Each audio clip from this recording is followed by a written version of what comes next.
In the vast and majestic halls of ancient Egypt, beyond the golden columns and lavish adornments, lived one of history's most powerful and enigmatic rulers, the Pharaoh.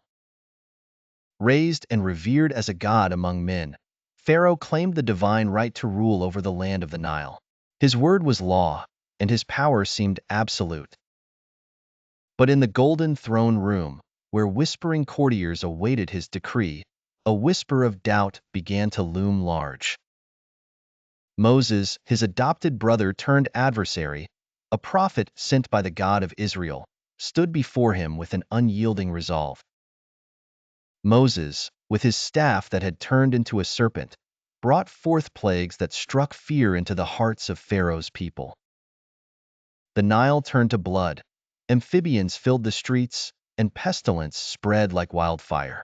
Yet, Pharaoh's heart remained hardened, encouraged by his chief architect, Haman, a man of great self-interest, power, and cunning.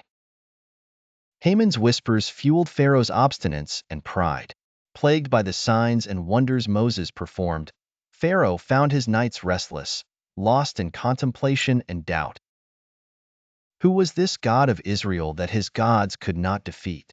In the midst of his turmoil, a shining presence appeared to Pharaoh in a dream, the archangel Gabriel. With a voice like thunder and eyes that bore into the soul, Gabriel urged Pharaoh to see the truth, to abandon his pride and let the people of Israel go. The dream seemed as real as the very breaths he took. Torn between disbelief and the compelling force of the vision, Pharaoh's heart wavered.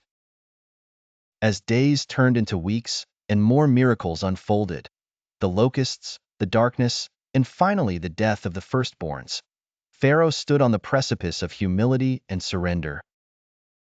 As Moses once again stood before him, asking for the liberation of the Israelites, an internal war raged within Pharaoh.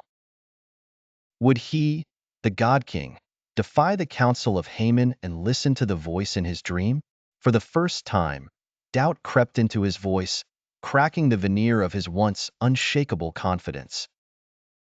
The courtiers sensed the change, the whisper of a potential shift that could alter the fate of nations. But in the end, Pharaoh's pride reasserted its hold. "No," he declared, sealing the fate of his people. As the Red Sea parted and allowed the Israelites to cross, Pharaoh's heart was filled with a fleeting, hollow victory. With his warriors charging into the miraculously split waters, the sea reclaimed itself. Pharaoh, in his final moments, saw the truth he had long denied, as he was swallowed by the depths.